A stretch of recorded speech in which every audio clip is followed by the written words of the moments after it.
Hello, my name's Chris Allen. This is Mymmanews. I'm down at Lumpini's gym in Crawley, the Muay Thai gym, and I was lucky enough to bump into Jarvis, the Intense Grey, who'll be fighting at Fusion 30 next June. Jarvis, I can see you've had a really tough session just now, so I appreciate you stopping. How you doing? No, I'm fine, thank you, man. Thanks for coming. It's appreciated. No, so I appreciate you taking the time. I was lucky enough now to have a sit through one of your sessions. Your training partner who was taking some pretty hard shots from you with pads, to be fair. I saw him rubbing himself down. So that's what you're doing with pads, but you show your power. So where do you do most of your training then? Because I can see you train you live about an hour and a half away from here. So you do a bit of training around the country. Where in specific do you do your groundwork, your stand-up, etc.? That's striking is all down here at Lumpini, Crawley Martial Arts. And all my groundwork, all the grappling is at Nova Forza with Ricardo De Silva in Epsom. Do strength and conditioning in a boxing gym called Fitzroy Lodge with a guy called Darren. So we do our strength and conditioning there, and that's it. Other than that, I just hit the gym, David Lloyd's, and do swimming, just take over when I'm not booked in for a session or got a group session, you know what I mean? That's it, and I can see you've moved to pro now, so you 1-0 in pro. Again, not even seeing a second round as usual with yourself. So what made you decide to make that move up to pro? It's the right move, I was 8-2 as an amateur. The fights was ending quickly, so it's about time, step up a class, test myself. Obviously, it didn't happen in the first pro debut, but as we progress further into the career, we'll get there. And yeah, I think it's the time. It's now or never. No, definitely. And I say, MMA is the fastest growing sport in the UK at the moment. Definitely is, You see lots of fighters getting pulled up onto big organisations as well now. With, I say, some people who haven't even their pro debut are fighting in places like Bellator and stuff like that. So is that something? I know you're only starting off pro now, but watching your amateur fights, you wouldn't think you're amateur. You're knocking people out left, right, and centre, finishing fights all the time. So what's next for you? You've got your fight coming up soon. What's your plan after that when you win that fight? Yeah, well, I'm not in no rush. It's not a sprint. It's a marathon. So I'm just gonna get this next fight out of the way. Talk to my coaches, see what they've got ahead of me. I'm not in no rush to get on the big stage. Of course, I want to get there, but I don't want to go on there and get swallowed and thrown out. Do you know what I mean? And that happens to a lot of people. I'm still learning. I'm still a student in this game, so no rush. When Bellator are ready for me or the bigger shows are ready for me, I'm sure they'll come. Yeah. And that's no disrespect to the shows you're fighting on now. There's some good fighters in these small organisations that are going unnoticed, and I think you're a prime example of that sort of thing as well. You see a lot of people turning pro at 16 years old now. So it just shows fastest growing sport here. So you've mainly grown up through Fusion fighting, haven't you? Through your amateur and pro career. Did you fight for any organisations before joining Fusion? Fought on Fury twice.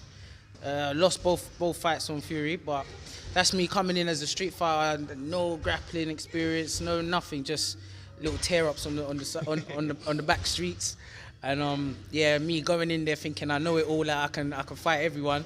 And yeah, in all fairness, my first fight on Fury, I kind of got stitched up. They threw me in with pro gloves. The guy I was fighting, he had tons of experience, but again, it was a learning curve, because I took that loss and it made me hungrier. I lost again, but it made me hungry again, and here I am today, causing mayhem. Oh, and definitely causing mayhem. Like, if anyone hasn't seen Jarvis compete before, I recommend you YouTube him straight away. You'll get through all his videos in about 10 minutes, about 5 minutes, because they're all first round knockout. So you can see predominantly a lot of your fights. I've seen your ground game while I've been here. You're rolling around. You've got good skills on the ground as well, especially training with Nova Force, Ricardo, all them guys up there as well. But we do see a lot of that in your game. But recently, we are seeing you going in there, and we're not even seeing 20 seconds. Yeah, I know. That's probably, it's down to the caliber of opponent. Probably, I won't lie to you. If someone puts me in that predicament where I have to, pace myself, then I'll adjust to the fight. But if he's there to be killed and he's showing weakness, I'm a predator and I'm gonna eat him up, as quick as possible. I'm not getting paid no big bucks, so I'm not there for overtime. There to finish the job and watch the rest of the show. That's it. Well, I said, if you were doing that in some of these big organisations, I think the 50k bonus would be coming your way quite a lot.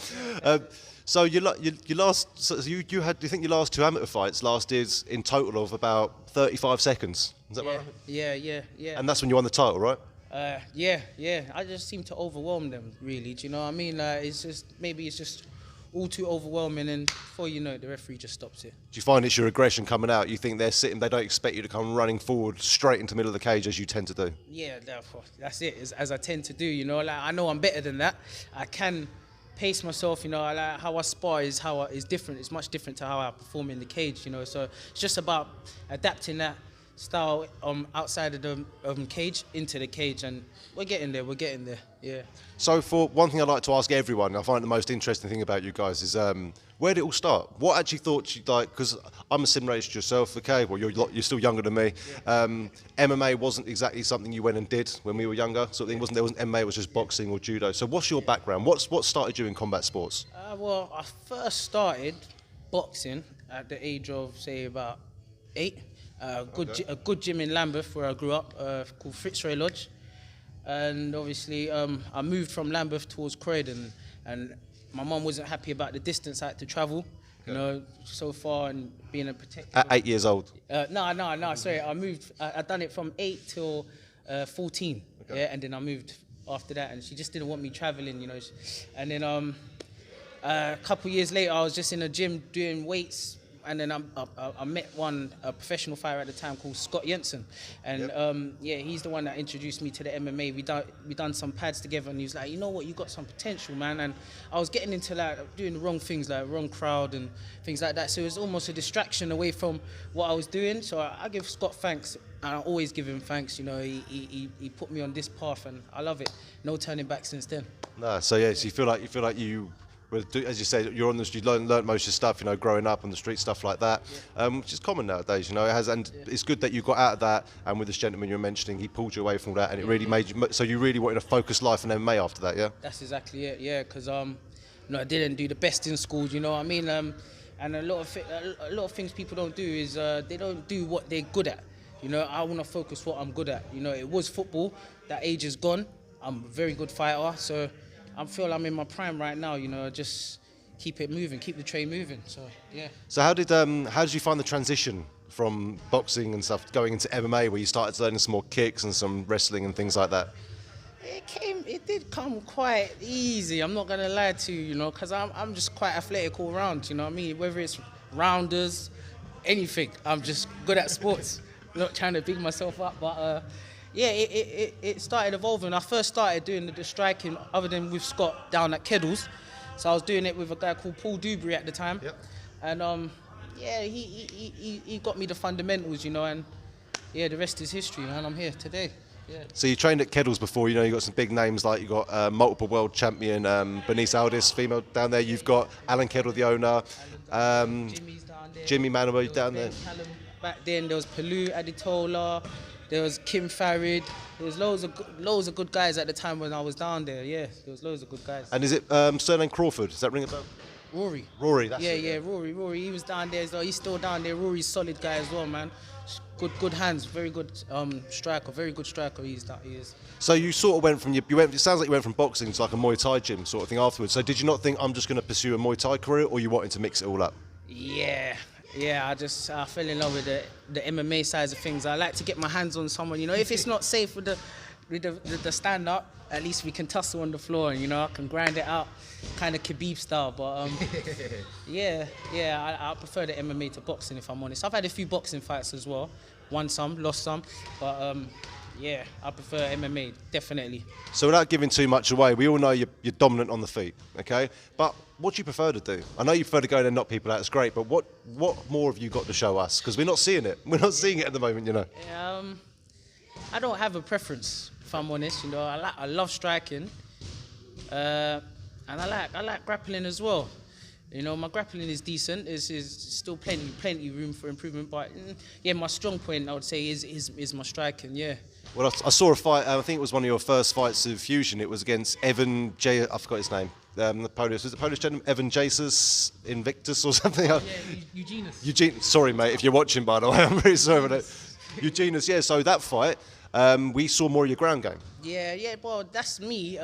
Basically, I'd only been at Nova for like maybe 6 months prior to that, so I wasn't really had a lot of experience in the grappling.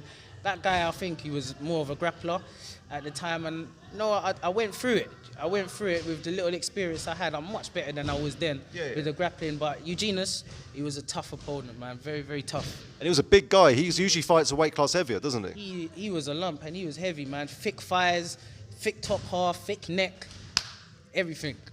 Yeah, but so you can see, like, you were both on the ground. You showed your submission defense straight away, ground defense. You basically, you two were just outdoing each other. One was reversing, the other would reverse, the other reverse, and it just shows just the level you're getting at Nova Forza, would you say? That's it, man. There's good guys down there. The list goes on and on and on, from white belts to black belts. You know, we've got it all down at Nova Forza. There's guys that are not even there competing in MMA. They just surely grapple, and they're beasts. Yeah, I've met a couple of guys. I actually met the owner, Ricardo's son, one time. I thought he was a lot older than he was. He's a big boy as well. So they've definitely got some good fighters coming out there. So you got the right people around you, haven't you? That's it. So you got your next fight coming up in June. Know anything about your opponent? Not too much. I just know he's from up north. He's tall, rangy. Don't think he's got much floor game. Don't really know too much about him, but yeah, I'm just focused on myself and what I need to improve from my last fight, you know. So that's it, really. Yeah. And you were talking about caliber of fighters. Don't get me wrong. Anyone who's brave enough to get in that cage and crack on, doesn't matter who you are. Don't care what your record is. You're happy to get in there. Yeah. Is this guy a bit slightly high caliber of fight? Would you say like maybe one of your toughest tests going in today? I don't think he'll be my toughest test. I'm yet to have met that right now. If anything, so far, the toughest fight I've had would probably be Eugenus.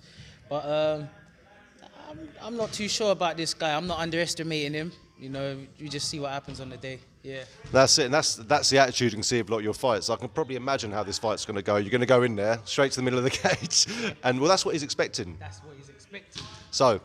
That's it. So I'm not going to ask you what your game plan is, because that'd just be a stupid thing to. I hate when reporters ask that thing. It's like, yeah, what are you going to do in your next fight? I'm just going to knock him out. Thank you. That's the answer we want to hear. So it's why. So it's been over a year when this fight happens now for you. Do you mind talking about why you've been out for that time? Yeah, you know what? It's just I've had some life issues to sort out. You know, things that have taken me off the focus of the sport. You know, that I needed to sort out. Weight issues, personal issues, but that's all been sorted out now, and I'm really focused. There's more than ever now, do you know what I mean? Because time ain't waiting for no one, you know, and I'm cracking on with age as well, so I'm really focused now, and everything, all the negatives and the distractions, that's all gone now, so it's a nice clear road.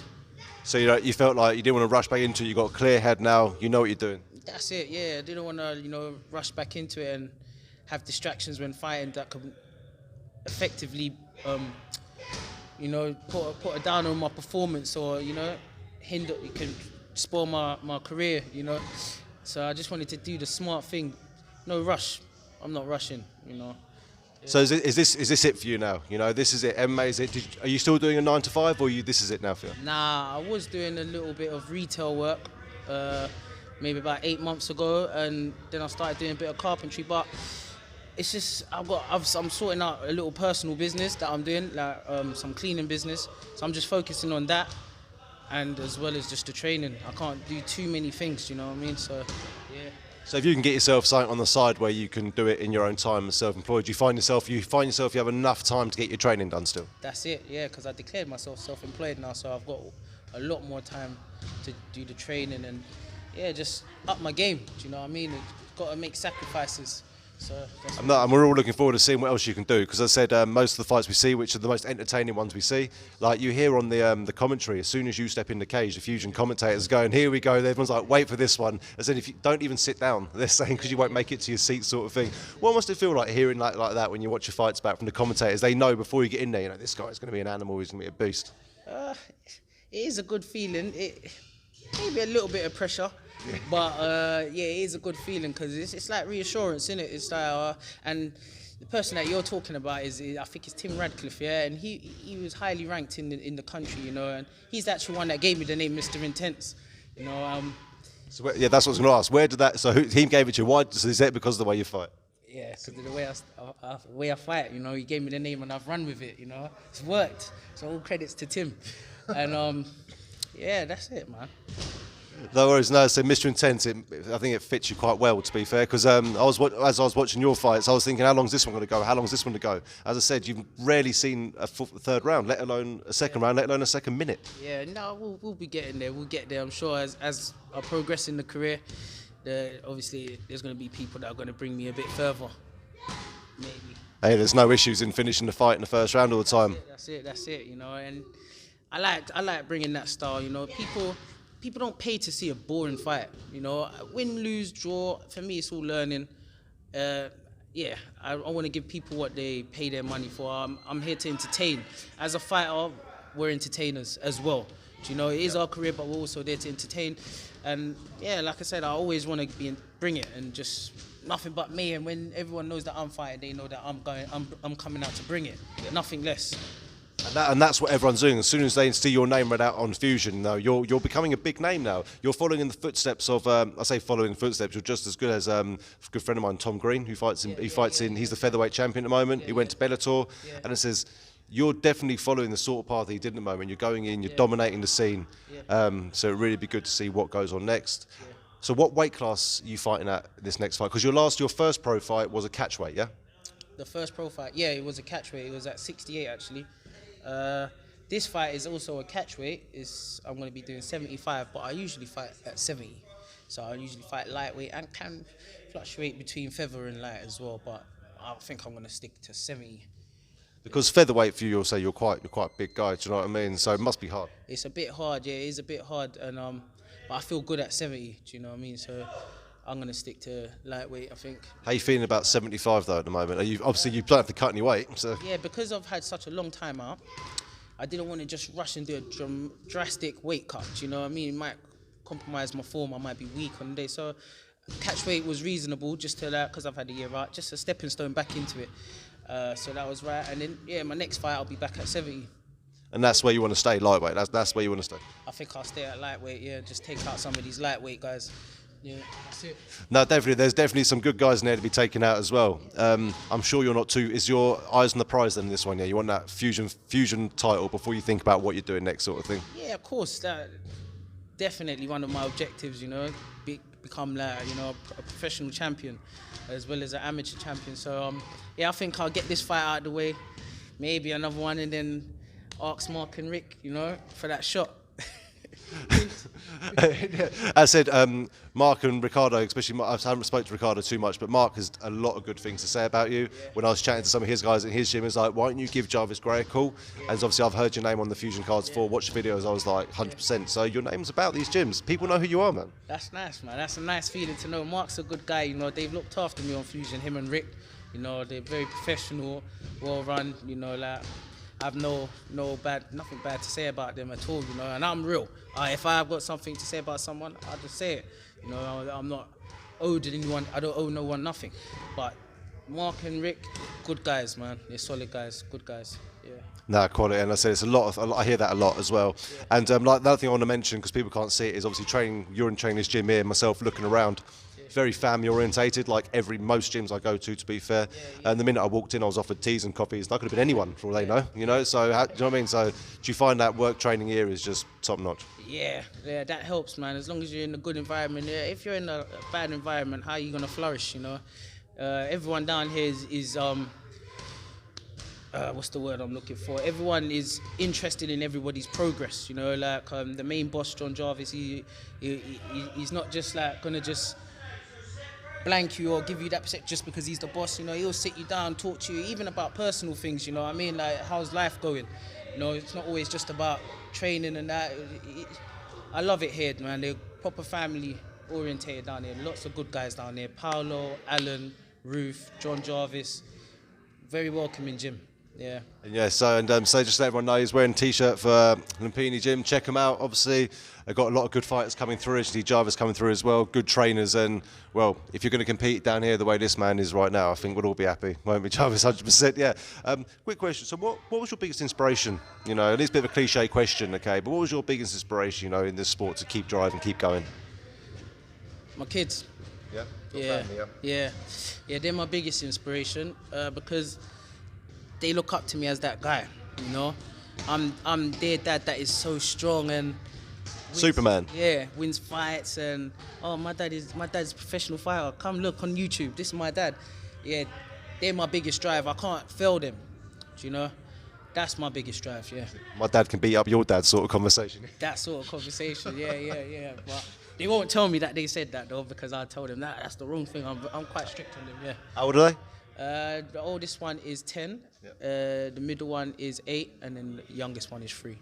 Is this something, I know no one wants to see their kids, everyone said I don't want to see them fight, but as you and me both know, people see cage fighting as a whole, the wrong aspect of thing. They see it as a brutal thing. As you know, it's the most controlled sport probably we have, you know. Is that something your kids already interested in doing, that sort of thing?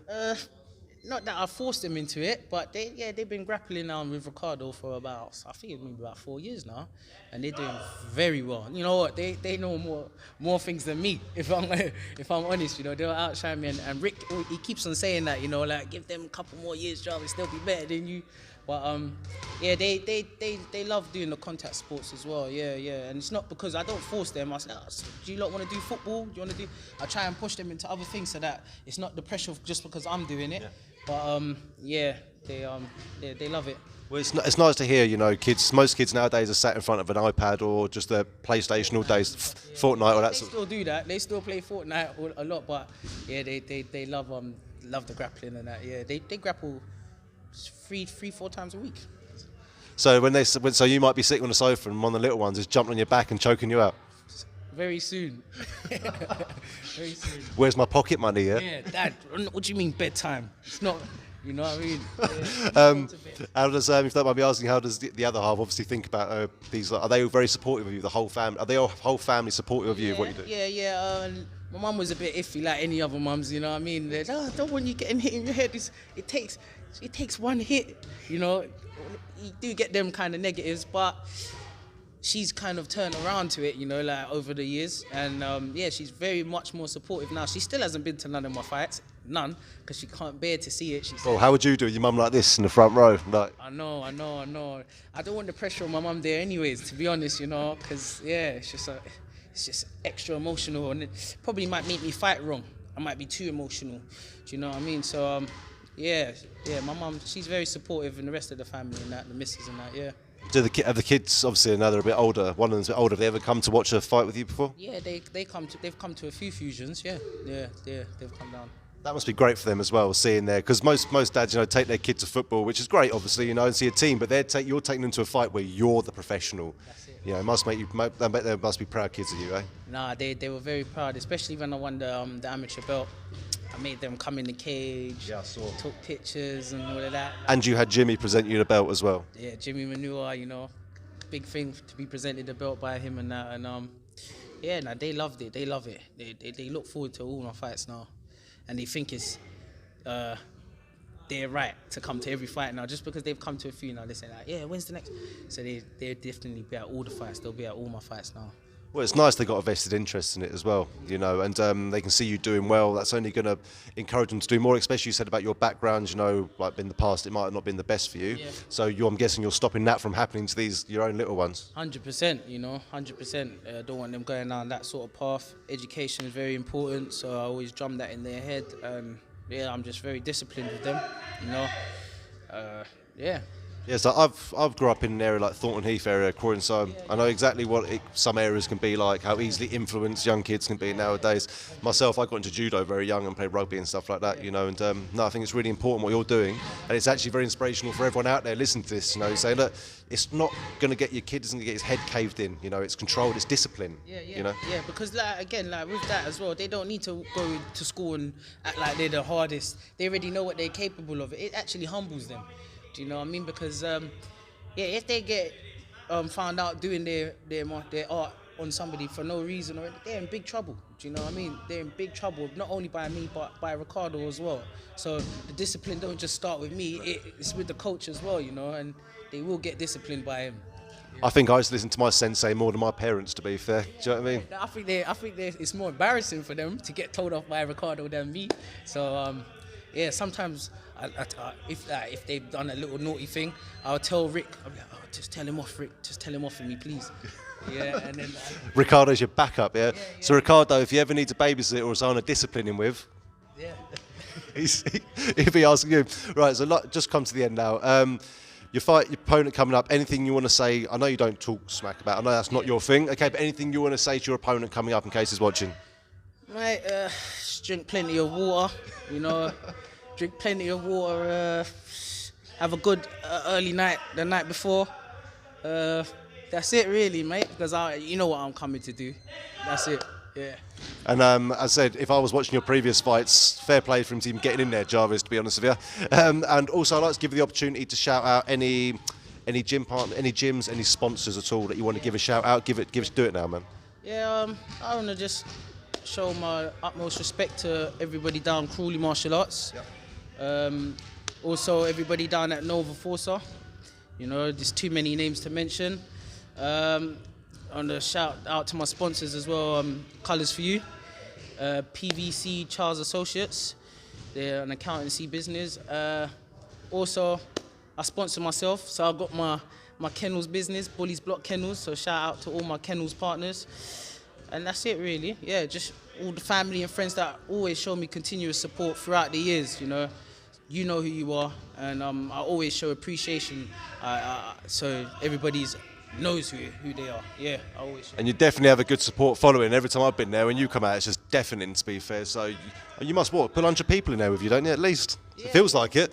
Yeah, it varies, but let's say minimum 60 sometimes. You know what I mean? Yeah, minimum. Yeah. Feels like a lot more. It's definitely you come out, and I said you're a name known at Fusion now. You're an exciting fighter to watch, as you said. People you want to entertain people. Yes. Look at these big organisations now. You have people who lose 4 in a row, but because they go to fight, they don't get cut. Yeah. And is that what you base yourself on, sort of thing? That's it. Apart from the losing 4 fights bit. Exactly. We don't really want to go down that road, but if it's 4 big fights and scraps and with both of our faces teared off, then what's more entertaining than that? Do you know what I mean? That's what people pay their money for, and that's what I'm here for anyways. Do you know what I mean? So, yeah. And that's how you're going to get your name known, if more than it already is already, because you're sitting there thinking no one knows who I am, but they do. Other gyms are talking about you, and and on Fusion you are one of the names now everyone looks out for. Think that's going to be like the Diego Sanchez fight. You know what I mean? The scrap is going to be, he's going to go in there, he's going to have it, sort of thing. You know. So Jarvis Gray. He'll be fighting next June 15th at Fusion Fighting 30, taking on a tough opponent. I'm sure it probably won't last longer than 1 minute again. I'll predict that probably about first round knockout again. We might see a bit more of the ground game this time from Jarvis. So Jarvis said, I really appreciate you coming in. Really appreciate you giving me the time today, and I'm sure these lot out here can't wait to see you fight at Fusion. Thank you guys as well. And thank yourself for coming down today. Oh, one thing, Jarvis, sorry mate to interrupt you. Where can people follow you? Like, follow your career? Instagram, places like that, get tickets for Fusion? Yeah, obviously I'm Jarvis Gray on Facebook, just Jarvis and Gray spelled with an EY. And then on Instagram it's Mr_intense_MMA. That's it, yeah. And tickets, if they need tickets for Fusion, can I get in touch with you? Yeah, just drop me a DM, you know, and we'll arrange to meet up somewhere, you know what I mean? Yeah, that's all right. Yeah. There you have it. So look forward to seeing Jarvis Gray next month. It's going to be fireworks, as it always is. That's me signing out. Thank you very much.